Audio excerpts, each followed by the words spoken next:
শিক্ষার্থীরা ইচ্ছে করলে কক্সবাজার পর্যটন বিকাশের অফার সম্ভাবনাকে একটি আন্দোলনে রূপ দিতেই পারে। এতে তারা হয়ে উঠবে কক্সবাজার সমুদ্র সৈকতের ব্র্যান্ড অ্যাম্বাসেডর।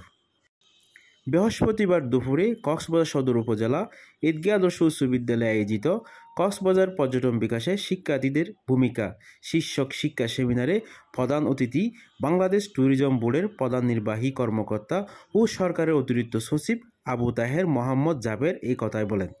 বিদ্যালয়ের প্রধান শিক্ষক খুরশিদুল জান্নাতের সভাপতিত্বে মুক্তার আহমদ মিলায়তনে আয়োজিত এই অনুষ্ঠানে বিশেষ অতিথির বক্তব্য রাখেন কক্সবাজার অতিরিক্ত পুলিশ ট্রাফিক জসিম উদ্দিন চৌধুরী, জেলা প্রশাসনের পর্যটন সেলার নির্বাহী ম্যাজিস্ট্রেট মোহাম্মদ মাসুদ বিল্লাহ।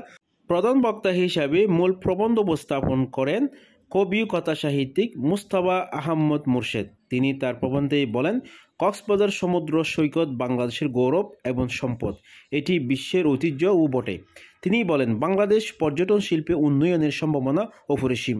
সবটুকু সম্ভাবনা কাজে লাগাতে পারলে দেশ দক্ষিণ এশিয়া মডেল হতেই পারে। এতে প্রধান আলোচক ছিলেন পিটস ফাউন্ডেশনের চেয়ারম্যান, কবি, লেখক ও সম্পাদক ডক্টর গোলাম মুস্তাফা। স্বাগত বক্তব্য দেন বিদ্যালয় সহকারী শিক্ষক মোজাম্মেল হক। ইংরাজি শিক্ষক হাবিবুল্লাহ সঞ্চালনায় উপস্থিত ছিলেন স্থানীয় বীর মুক্তিযোদ্ধা মাস্টার নুরুল, সাংবাদিক মাহবুর রহমান, কবি মানিক বৈরাগী ও বিদ্যালয়ের ব্যবস্থাপনা পরিষদের সদস্য আব্দুর রহিম। উক্ত অনুষ্ঠানে কলেজ ও মাধ্যমিক শিক্ষা প্রতিষ্ঠানে প্রায় 300 জন শিক্ষার্থী উপস্থিত ছিলেন। অন্যান্য বক্তারা পর্যটন বিকাশে শিক্ষার্থীদের ভূমিকা নিয়ে বলেন, বর্তমান উল্লেখযোগ্য পর্যটন স্থানগুলো দূষণের শিকার। সুষ্ঠু বর্জন ব্যবস্থা না থাকায় ভ্রমণকালে পর্যটকেরা তাদের ব্যবহৃত দ্রব্যাদি ফেলে পরিবেশ দূষণ নষ্ট করে। এতে স্থানীয় জীববৈচিত্র্যের হুমকির মুখে পড়েছে। কক্সবাজারের অবস্থা আরও নাজুক। পরিসংখ্যা দেখে গেছে যে কক্সবাজার পুরো এলাকায় প্রতিদিন শহরে 20 টন বর্জ্য উৎপাদন হয়। এসব বর্জ্য নালা কিংবা সমুদ্রে ফেলা হচ্ছে। এভাবে চলতে থাকলে 10-15 বছরের মধ্যে ময়লার গন্ধে থাকা যাবে না। তাই নিজ হাতে সমুদ্র নষ্ট করা থেকে আমাদের বিরত থাকতে হবে।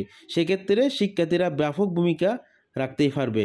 অনুষ্ঠানে স্থানীয় প্রেস ক্লাব নেতৃবৃন্দ, বিভিন্ন সংবাদ মাধ্যমের প্রতিনিধিরাও, বিদ্যালয় সহকারী প্রধান শিক্ষক মোহাম্মদ জসিম উদ্দিন, সিনিয়র শিক্ষক, সহকারী শিক্ষক, কর্মচারীবৃন্দ উপস্থিত ছিলেন। বিদ্যালয়ের প্রধান শিক্ষক খুরশিদুল জান্নাতের সমাপনী বক্তব্য দিয়ে অনুষ্ঠান সমাপ্ত করেন। শিক্ষার্থীরা কিন্তু আমাদের ক্লাসরুম অপরিচ্ছন্ন করে না, ময়লা আবর্জনা তারা স্কুল আঙিনা, আপনারা খেয়াল করলে দেখবেন স্কুলের আঙিনা কিন্তু প্রতিদিন এটা একটা ক্লাস ভিত্তিক একটা দায়িত্ব দেওয়া হয়েছে এবং শিক্ষকরা ওখানে মনিটর করেন। তারা প্রতিদিন আমার ক্লাসরুম পরিষ্কার থাকে, স্কুল আঙিনা পরিষ্কার থাকে। আমরা এই চেষ্টা করি। আমি এলাকার জনপ্রতিনিধিদের একবার একটা প্রস্তাব দিয়েছিলাম, আপনারা উদ্যোগ নেন। আমরা আমাদের এই ঈদগাহ বাজার কিন্তু দক্ষিণ চট্টগ্রামের সর্ববৃহৎ বাজার। এই বাজারটাকে আমরা পরিচ্ছন্ন করি। আমি আমার স্কাউট দিয়ে, আমার টিচার দিয়ে, আমার স্টুডেন্ট দিয়ে আমি আমার সহযোগিতা করবো আপনাদের। আপনারা উদ্যোগ নেন, শুধু আমি সর্বাত্মক সহযোগিতা করব।